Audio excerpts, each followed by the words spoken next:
Bismillahirrahmanirrahim.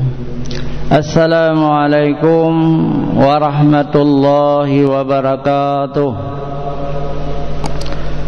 Alhamdulillahi rabbil alamin. Wassalatu wassalamu ala sayyidina Muhammadin wa ala alihi wa sahbihi ajma'in, amma ba'd. Puji syukur kita panjatkan kehadirat Allah, pencipta semesta alam. Selawat dan salam kepada junjungan kita Nabi besar Muhammad sallallahu alaihi wasallam beserta keluarga dan sahabat beliau sekalian. Yang saya hormati guru-guru kami yang hadir di subuh yang mulia ini, hadirin wal hadirat yang dimuliakan Allah, tamu-tamu kami yang datang dari luar kota, juga mustami' radio yang turut menyiarkan ceramah subuh di Masjid Raya Baitur Rahman. InsyaAllah kita akan memasuki bulan suci Ramadan. Berapa hari lagi? 4 ya? 4 hari lagi InsyaAllah. Jadi kita gembira, merasa bahagia. Alhamdulillah, Allah masih memberi umur panjang kepada kita. Betapa banyak saudara-saudara kita, ulama-ulama kita yang sudah berangkat, diwafatkan oleh Allah SWT untuk diberi balasannya, ya. Yang calon penghuni surga akan diberi nikmat dalam kuburnya. Yang tidak banyak amal mungkin azab dalam kubur, ya. Jadi alhamdulillah kita 4 hari lagi memasuki bulan suci Ramadan. Tetapi tidak ada jaminan juga, ya. Apakah sampai kita 4 hari lagi? Bisa jadi nanti, sebentar lagi, besok, lusa kita juga akan meninggal dunia. Hadirin wal hadirat yang dirahmati Allah, kalau Allah menyampaikan usia kita memasuki bulan suci Ramadan, artinya kita sangat bahagia, sangat merasa bersyukur kepada Allah, kita taqarrub kepada Allah. Maka hari ini kita nampakkan ekspresi wajah kita orang beriman ini harus masrur, jadi harus gembira, tidak boleh emosional, tidak boleh cemberut, ya. Gembira. Kita sebarkan salam assalamualaikum dengan saudara-saudara kita. Kemudian kita tambah marhaban ya Ramadan, selamat datang wahai bulan Ramadan. Apa makna marhaban? Marhaban itu maknanya selamat datang, ya, untuk orang-orang besar, untuk sesuatu yang agung, ya. Sedangkan ahlan wa sahlan itu untuk sama-sama manusia yang biasa derajatnya, tidak terlalu agung. Perbedaannya sedikit saja, ya. Kalau untuk manusia biasa, teman-teman, kawan-kawan kita, ahlan wa sahlan. Kalau mereka datang ke rumah kita, ahlan wa sahlan, selamat datang wahai tuan, wahai syekh, wahai teman. Arti ahlan itu ahli, keluarga. Kita anggap yang datang kepada rumah kita itu apa? Saudara kita, ahli kita, ahlan wa sahlan. Ini rumah kami yang lapang, yang luas, yang rendah, seperti air yang mengalir. Air mengalir ke rendah. Saudara kita yang datang ke rumah kita itu harus kita beri keluasan, kerendahan, semuanya kita mudahkan. Misalnya kita layani teman. Nah, kalau di Aceh sering diberi minum-minuman, ada kue-kue, kemudian ditempatkan di rambat, bahasa Aceh. Arti rambat apa? Tempat yang luas. Rambat itu kalau rumah Aceh ada rumah inang, dapur di belakang, ada rambat. Rambatnya rumah sebelah tu, sebelah lagi di situ ruang tamu. Ruang tamu termasuk rumah-rumah yang di tengah. Kalau lapang itu rambat namanya. Itu rambat itu berasal dari rahaba, itu lapangan juga, lapangan yang luas. Tetapi siapa yang ditempatkan di rambat itu? Ditempatkan di rambat itu tamu-tamu agung, guru-guru kita, truk abu kita keruang itu. Hanya mungkin dia duduk bagrasi.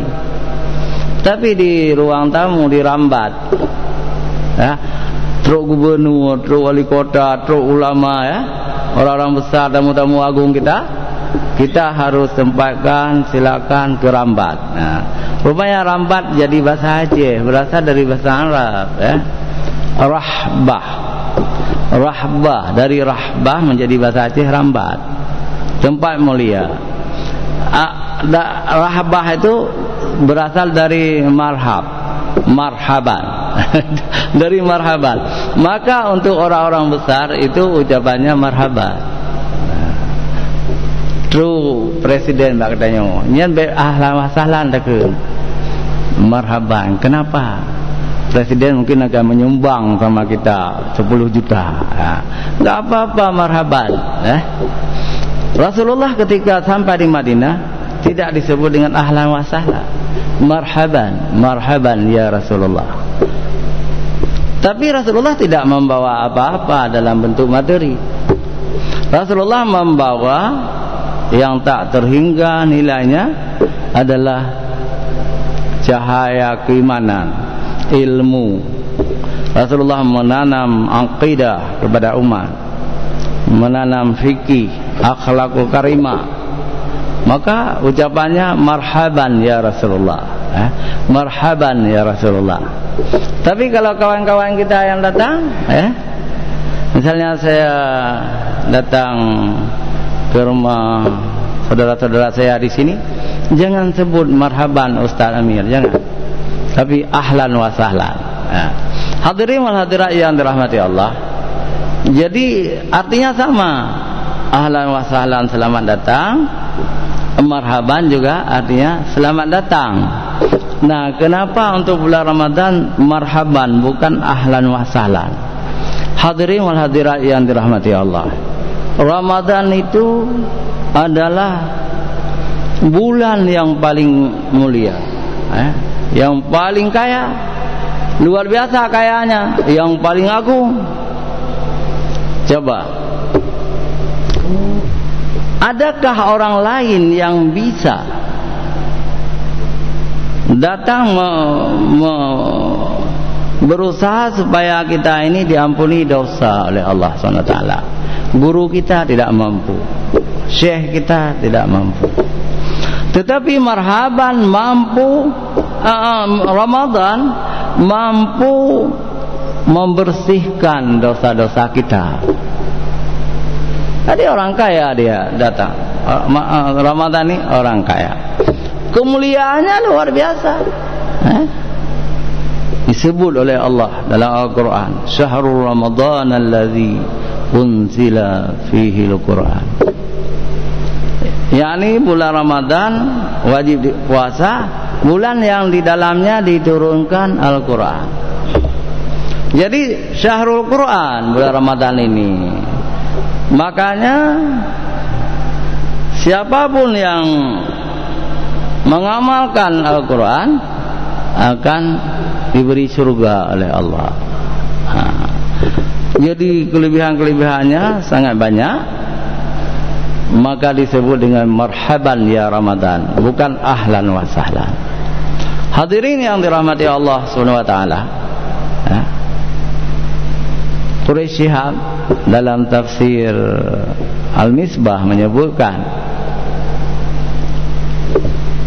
Kalau ahlan wa sahlan, datang tamu senyum-senyum bertanya, Pak Ibu Hanemi kah, sudah berapa orang cucu, kan gitu aja, di mana kerja sekarang, kan? Kemudian minta izin pulang, tidak memberi apa-apa kepada kita, karena ekonomi kita dengan ekonomi teman-teman itu sama, ilmu juga mungkin sama, ya. Jadi ahlan wa sahlan untuk orang-orang biasa, tetapi marhaban untuk orang-orang yang bisa memberikan sesuatu kepada kita. Pulang membawa kado hadiah yang sangat besar. Jadi Ramadan mampu membawa kado yang sangat besar. Yang pertama, orang-orang yang berpuasa itu akan diampuni seluruh dosanya,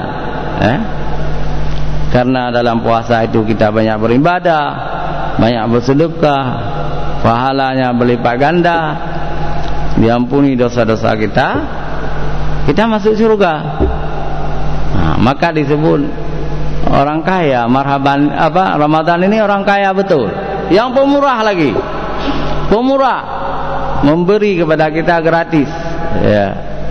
Hadirin wal hadirat yang dirahmati Allah, dalam hadis saya juga dikatakan, apabila datang bulan Ramadan, idza jaa syahrul Ramadan, ya, dibuka pintu, futihat abwaabul jannah, dibuka pintu surga. Bagaimana maksudnya dibuka pintu surga itu, ya? Sedangkan kita masih hidup, kan tidak mungkin kita masuk dalam yang terbuka itu. Tapi makna di situ, di bulan Ramadan ini mampu kita kumpulkan sangat banyak pahalanya. Pahala sedekah, pahala membaca Quran, pahala tarawih kita, pahala akhlak kita, senyum kita, sangat banyak dilipat gandakan oleh Allah. Dari 10, 100 sampai 700 ganda. Artinya kita telah membuka pintu surga bagi kita nanti di hari akhirat, kalau kita sudah menjalani proses kehidupan, ya. Malah ada ulama yang mengatakan, ya, tidak mesti hari akhirat pintu surga itu dibuka. Di dunia sekarang juga Allah membuka pintu surga kepada kita. Apa itu pintu surga? Yang pertama, selalu di dalam beriman dan bertakwa. Yang kedua, tidak pernah diberi kesempatan oleh Allah untuk berbuat dosa. Tidak diberi kesempatan untuk korupsi. Kalau kita pejabat, kalau kita punya uang, tidak diberi kesempatan untuk membunuh orang. Kalau kita katakanlah tentara, polisi atau siapa saja, ditutup semua yang buruk-buruk, dibuka yang baik-baik kepada kita. Banyak, ada uang, ada rezeki lebih, berikan kepada yang pertama fakir miskin, yang ketiga mungkin anak yatim, yang keempat berikan fi sabilillah kepada anak-anak kita yang sedang menuntut ilmu, yang kelima berikan ibnu sabil. Ibnu sabil itu orang yang berjalan musafir, berikan kepada mualaf, berikan juga rezeki kita kepada garim. Siapa garim itu? Orang yang terjerat utang. Dia seorang muslim, dia seorang yang beriman, tetapi sudah terjerat utang, tidak mampu lagi membayar utang. Kadang-kadang kemerdekaannya sudah hilang, diteror, dibunuh, dipukul oleh orang yang memberi pinjaman. Dia tidak mampu lagi membayar utang karena tidak punya harta, tidak ada kerja. Jadi berikan itu sedekah, berikan sedekah, berikan harta kita. Ada dulu Rikab. Rikab itu hamba sahaya. Nah, ingin menebus diri, ingin merdeka dari tuannya, bantu. Itu orang beriman. Tetapi apa yang terjadi sekarang ini? Orang hanya memberikan kepada fakir miskin saja, kepada anak yatim. Kadang-kadang berlebihan. Nah, rikab kan orang kasihan pembantu rumah tangga enggak ada yang bantu. Gajinya cuma 1 juta, enggak lebih pun. Itu kita sudah menghinakan orang. Padahal dia membantu keluarga kita, membantu masak, mencuci pakaian dan sebagainya. Gajinya sedikit. Jadi kita tidak pernah membantu. Yang paling sayang lagi, kita tidak pernah membantu, gharim. Gharim. Orang yang terjerat utang. Sebenarnya, kalau kita membantu orang yang terjerat utang, itu lebih baik dari membantu fakir miskin. Kenapa? Fakir miskin itu ada banyak yang membantu, banyak orang yang membantu. Tapi fakir miskin itu orang merdeka jiwanya, merdeka. Tapi gharim, orang yang terjerat utang tidak merdeka, takut kepada orang itu. Misalnya seseorang berutang kepada bapak A, bapak B, dia ada jalannya, iya gedungnya utang. Apalagi ada orang yang sangat kejam, kadang-kadang memukul yang tidak membayar utang itu. Jadi hadirin wal hadirat yang dirahmati Allah, kalau ada di antara jamaah atau siapapun yang kaya raya, yang banyak uang, saya ingin mengatakan di sini di depan jamaah, ada seorang yang terjerat utang sekarang.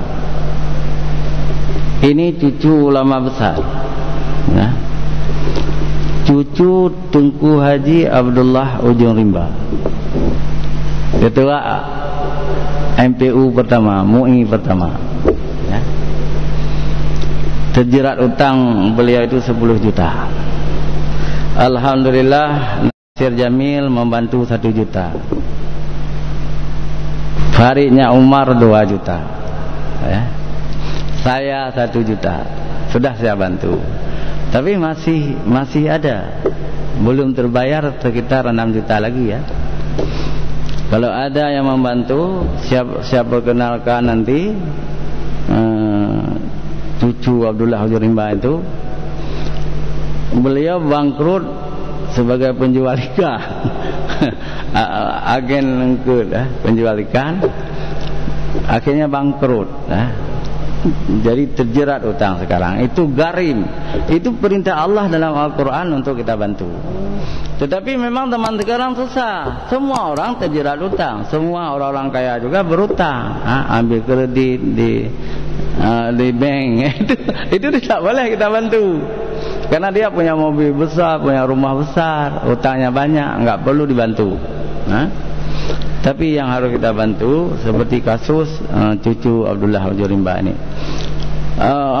Bapak Muzakirullah juga sudah berjanji akan membantu sedikit. Alhamdulillah. Jadi saya tidak banyak meminta. Kadang-kadang yang saya cari orang-orang kaya yang dari PD ya. Kenapa? Karena Abdullah Ujung Rimba itu orang PD ya. Ini juga saya mohon maaf kepada teman-teman, kepada orang-orang kaya dari PD ya. Bukan membuka aib seseorang, bukan. Tetapi saya ingin mempopulerkan gharim itu perintah Allah dalam Al-Quran untuk kita bayar utang mereka karena mereka itu beriman. Jadi pahalanya innamas sadaqatu lil fuqara'i wal masakin sampai kepada gharim nanti pahalanya sama, besar 8 senih itu harus kita bantu. Jadi saya himbau kalau ada yang ingin membayar utang saudara kita itu nanti hubungi saya, dan tidak perlu di satu orang 6 juta lagi itu jangan, kita bagi-bagi sedikit-sedikit per orang. Hadirin wal hadirat yang dirahmati Allah, inilah makna menyambut Ramadan. Makna menyambut Ramadan, membantu orang lain. Saya punya cerita dari Profesor Ali Hasmi, guru saya itu. Kenapa di Aceh sangat populer muga, di daerah lain tidak ada. Kecuali di Kedah Malaysia ada megang, tapi di tempat lain tidak ada megang. Karena di Aceh sangat lama perang melawan Belanda, melawan Belanda. Jadi rakyat sudah miskin. Orang-orang kaya waktu itu menyembelih lembu, membagi-bagikan gratis. Daging-daging itu diberikan kepada fakir miskin, anak yatim, janda, itu. Jadi dari sedekah itu, maka lahirlah yang berbeda dengan daerah lain, hari megang. Kenapa ada hari megang? Karena gembira menyambut bulan suci Ramadan. Apakah kita bisa seperti itu?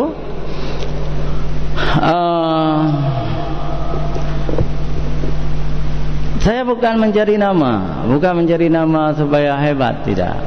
Tapi kita harus ingat, apa yang saya lakukan tahun 2000 dulu. Jadi orang Tangsi itu mengungsi ke Masjid Dawe Beri, Baitul Ala lil Mujahidin. Orang-orang seluruh Aceh mengungsi ke masjid-masjid. Saya bukalah di Masjid Raya ini dulu, Baitur Rahman Peduli pengungsi, ya kan? Hanya dalam 1 bulan terkumpul 400 juta. Kemudian kita antar ke seluruh Aceh. Yang pengantar pertama saya sendiri. Saya naik L300 dengan uang di dalam tas itu. Uangnya itu 80 juta. 80 juta uang. Berangkat L300. Ini menarik. Sampai di Sare, di stop oleh apa namanya? Kopassus. Pokoknya tentara. Saya belum naik haji. Ini yang menarik. Saya belum naik haji, tapi saya pakai peci haji, peci haji. Jadi maaf saya kasar, perempuan-perempuan disuruh buka semua, dipegang-pegang, laki-laki juga harus buka baju. Assalamualaikum Pak Haji, kata tentara. Waalaikumsalam, saya jawab. Ini apa di dalam tas? Saya jawab uang. Uang? Mau bawa kemana? Ini uang jamaah Masjid Raya. Saya ingin antarkan ke pengungsi di Masjid Baitul Ala lil Mujahidin Abu Dawe Beri. Berapa? 80 juta saya bilang. Tapi bukan untuk Masjid Abu Dawe Beri juga, tapi juga ke Dayah Abu Wali Tupin Raya, saya bilang. Saya jujur saja dengan entah Kopassus, entah Brimob, saya nggak tahu lagi. Iya, hati-hati Ustaz, selamat jalan. Coba, kalau diambil apa yang terjadi? Tapi tidak diambil sampai saya berhasil membawa uang itu. Selanjutnya teman-teman saya waktu itu mengantar. Itu 2 bulan 400 juta kita kumpulkan. Jadi bukan cari-cari nama, demi orang-orang miskin. Jadi kalau ada di antara bapak-bapak, ibu-ibu ingin membantu cucu Abdullah Jurimba, tinggal hutangnya 6 juta lagi supaya beliau bisa merdeka. Sekarang tidak merdeka. Tidak merdeka, seperti orang kehilangan semangat. Hadirin wal hadirat yang dirahmati Allah, untuk semuanya selamat menyambut bulan suci Ramadan. Mudah-mudahan kita bisa melaksanakan ibadah yang lebih baik lagi, ketimbang yang lalu-lalu. Hadanallahu wa iyyakum ajma'in. Wassalamualaikum warahmatullahi wabarakatuh.